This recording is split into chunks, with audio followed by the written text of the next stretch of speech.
Hello friends, welcome to our channel. I hope आप सभी बहुत अच्छे होंगे।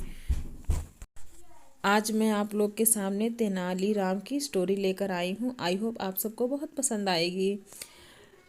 तेनाली राम हर बार अपने दिमाग का इस्तेमाल करके ऐसा कुछ करते थे कि विजयनगर को महाराज कृष्णदेव दंग रह जाते थे। इस बार उन्होंने एक तरकीब से राजा को अपने फैसले पर दोबारा विचार करने को मजबूर कर दिया। हुआ यूं कि एक बार राजा कृष्णदेव किसी काम के चलते कश्मीर चले गए। वहां उन्हें एक सुनहरे रंग का खिलने वाला फूल दिखा। वो फूल महाराज को इतना पसंद आया कि वो अपने राज्य विजयनगर लौटते समय उसका एक पौधा अपने साथ लेकर आ गए। महल पहुंचते ही उन्होंने माली को बुलाया। माली के आते ही महाराज ने उससे कहा, देखो, इस पौधे को हमारे बगीचे में ऐसी जगह पर लगाना कि मैं इसे अपने कमरे से रोज देख सकूं। इसमें सुनहरे रंग के फूल खिलेंगे जो मुझे काफ़ी पसंद है। इस पौधे का काफ़ी ख्याल रखना। अगर इसे कुछ भी हुआ तो तुम्हें प्राण दंड भी मिल सकता है। माली ने सिर हिलाते हुए राजा से पौधा लिया और उनके कमरे से दिखने वाली जगह में उसे लगा दिया। दिन रात माली उस फूल का खूब ख्याल रखता था। दिन जैसे ही बीतते गए उसमें सुनहरे फूल खिलने लगे। रोज राजा उठते ही सबसे पहले इसे देखते और फिर दरबार जाते थे। अगर किसी दिन राजा को महल से बाहर जाना पड़ता था तो उस फूल को न देख पाने के कारण उनका मन दुखी हो जाता था। एक दिन जब राजा सुबह उस फूल को देखने के लिए अपनी खिड़की पर आए तो उन्हें वो फूल दिखा ही नहीं। तभी उन्होंने माली को बुलवाया। महाराज ने माली से पूछा, वो पौधा कहाँ गया? मुझे उसके फूल क्यों नहीं दिख रहे हैं? जवाब में माली ने कहा, साहब, उसे कल शाम को मेरी बकरी खा गई। इस बात को सुनते ही उनका गुस्सा 7वें आसमान पर पहुंच गया।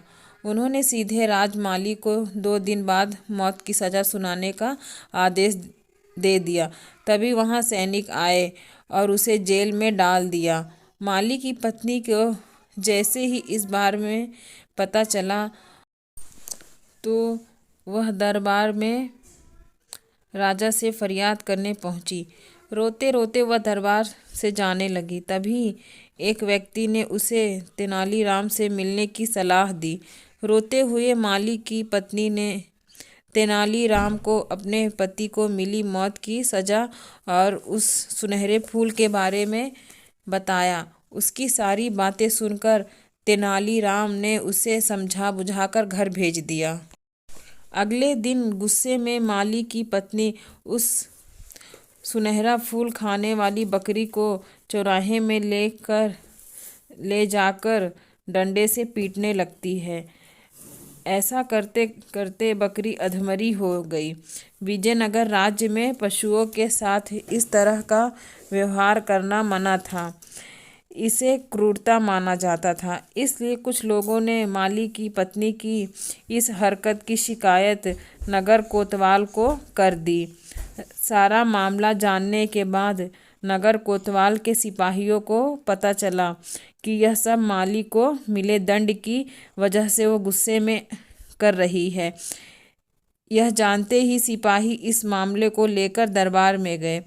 महाराज कृष्णराज ने पूछा कि तुम एक जानवर के साथ इतना बुरा व्यवहार कैसे कर सकती हो? ऐसी बकरी जिसके कारण मेरा पूरा घर उजड़ने वाला है, मैं विधवा होने वाली हूँ और मेरे बच्चे अनाथ होने वाले हैं, उस बकरी को के साथ कैसा व्यवहार करूँ? महाराज माली की पत्नी ने जवाब दिया। राजा कृष्णराज ने कहा, तुम्हारी बात का मतलब मैं समझ नहीं पाया।